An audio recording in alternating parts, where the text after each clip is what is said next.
Once upon a time, in the bustling city of Capitalia, there existed a thriving marketplace filled with traders of various kinds.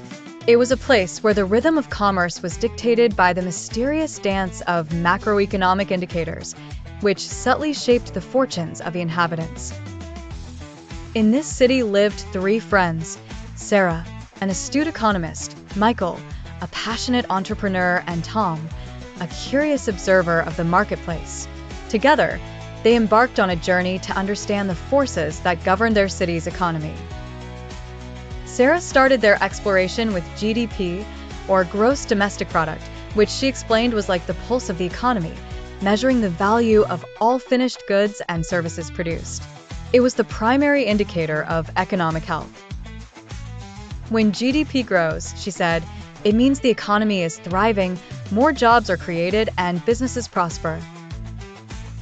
Next, Michael introduced the concept of unemployment rate, a critical measure that reflects the percentage of the labor force that is actively seeking work but unable to find it.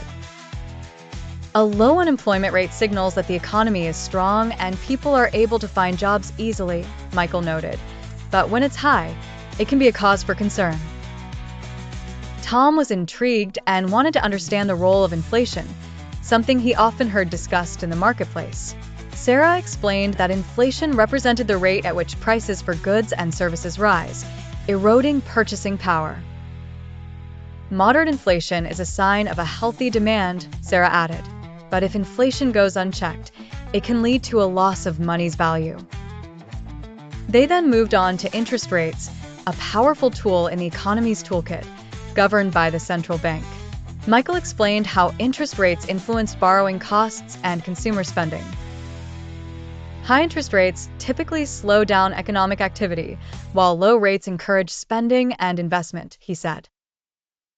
Tom was fascinated by the balance of trade, which Sarah described as the difference between exports and imports. A positive balance, or trade surplus, indicates more goods are being sold abroad than purchased, boosting the economy, Sarah detailed, while a trade deficit can drain national resources. As their exploration continued, Michael brought up fiscal policy. He explained how government spending and taxation could stimulate or cool down the economy.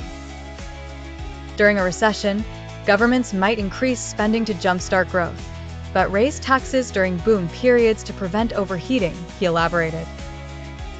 Lastly, Tom discovered the significance of consumer confidence, a psychological measure reflecting how optimistic or pessimistic consumers are regarding their future financial situation. Sarah exclaimed, "An economy thrives when consumers believe in their financial security and are willing to spend."